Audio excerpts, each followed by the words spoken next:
I truly believe it's time that we rethink our position on GM crops, not only because it's going to be an international trade issue because of globalization, but also because it might benefit our farmers to stay competitive and also to keep on feeding Europe. All our consumers in Europe go abroad to the United States and many other countries and happily consume GM products day in daily, and no one thinks twice about it. So that there's a reality check in that Europe is out of step with the rest of the world. The fact of the matter is that we're somebody coined the phrase agricultural museum. Europe's becoming an agricultural museum, a food museum. It's true. We are 10, 15 years behind the rest of the world, or large parts of the rest of the world, in terms of what we cultivate, in terms of what we eat, in terms of what technologies we use, and that's a fact. The world is moving on. We're not. The one thing that people haven't really got to grips with yet is the idea that even food is at risk. We've been so comfortable with the idea that we always have food and food's relatively cheap. It isn't fully understood yet by the general public, and it isn't propagated by the Commission that our food supply over the next 20 to 30 years will be so heavily competed for that food itself is at risk.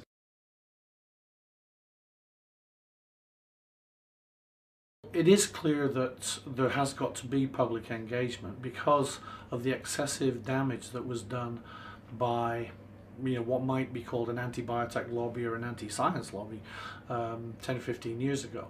Now, a lot of the stuff was based on complete slurs, words like frankenfoods and so on, which don't have any scientific content at all. My exposure to the debate, I guess, was back in the 90s when the GM technology first was being introduced to the United Kingdom, and it was the exact same time as BSE was going on.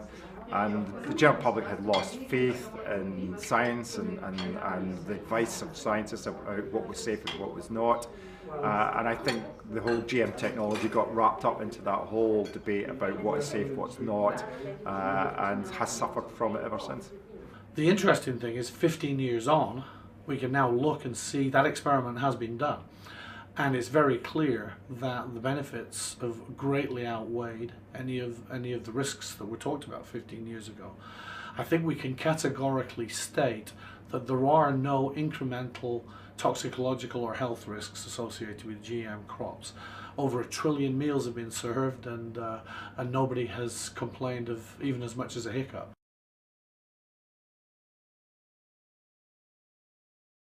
I believe they're at a slight disadvantage, but as the second and third generation GM crops are developed, and especially if they do develop a nitrogen fixing gene for some of the crops, especially the white crops, once that becomes a reality, then if European farmers are not allowed to use that type of new crop, then we are going to be left way, way behind.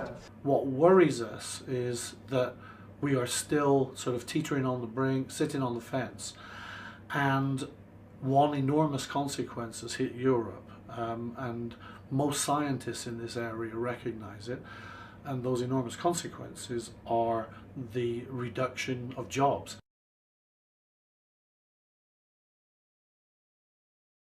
You just think, how on earth can the environmentalists not understand that it's much better growing a crop that's resistant to it, where you never have to spray it, rather than spraying it 14 times during a season? It's about growing more with less.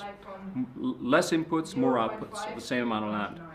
We already do that with the first generation, because for example, on some of the corn, you use less pesticides, you use less tractor use, so therefore less diesel, less CO2, sometimes less water, sometimes more targeted use of fertilizers, etc., etc. So already we're reducing with the first generation the inputs, and the farmers know that. That's why they're growing at such a massive level. We can absolutely rack up a series of very important positives, notably drastic reductions in the use of pesticides, which even the European public would say they would like to see. 100 million pounds of active ingredient per annum less now used in the United States since the introduction of GM crops there.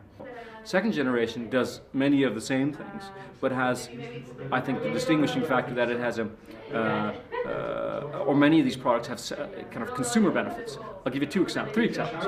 One of them is drought-tolerant corn, which is grown in the United States this year for the first time. It's had fantastic success in probably the worst drought since the 30s. And this basically, these are corn products, which are maize products, which can tolerate not having enough water for a longer period of time.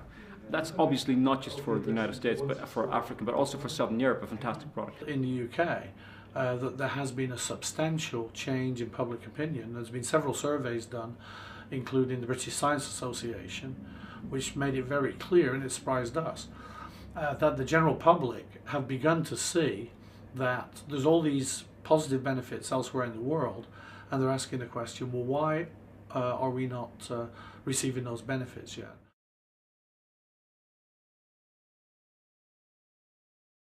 I hope that all the stakeholders who are convinced of the benefits of GM crops are going to push in the same direction. It doesn't make any sense to pass the blame to each other. I think it's really important that both we as members of parliament, but also the Commission, regulators, EFSA, keep the science-based policy making alive and push the technology forward. I think that today we already see that there are huge benefits in the rest of the world by those farmers who are using GM crops, so why not do it in Europe? It is indeed time to think again on GM. The debate is ended. It's time now to move forward and start thinking about how we can adopt technology in such a way that is beneficial to all of us, not just the farmers, but also to consumers, to everybody involved.